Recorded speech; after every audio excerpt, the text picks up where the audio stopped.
बरं कसं वाटलं तुम्हाला हे नाही कळालं की गावातली आपली शाळा सुधारली पाहिजे सगळ्यांना. तुम्हाला असं वाटलं की माझ्याकडे पैसा आहे, मला माझे, मग मी एकट्याचा जिरीन तिकडे जाऊन, आणि बाकीचे येडे राहतील, पण तसं होत नसतं.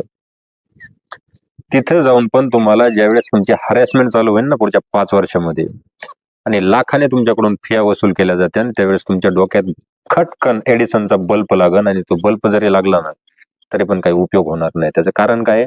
तोपर्यंत वेळ निघून गेलेली असेल, तुमची डीपीच गायब झालेली असेल, मग तुमचा बल्ब नाही लागणार. मग तुम्ही फक्त तळतळ तळतळ तळतळ करणार जशी तुम्हाला सवय.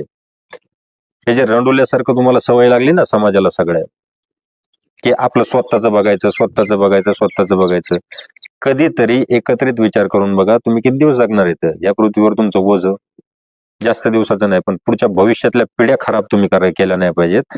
याच्यासाठी शिक्षण महत्वाचं असतं. तुम्ही स्वतः नाही शिकले, आता लेकरांना शिकवायला निघाले, आणि कसं शिकवायला निघाले? गावातली शाळा बंद करून.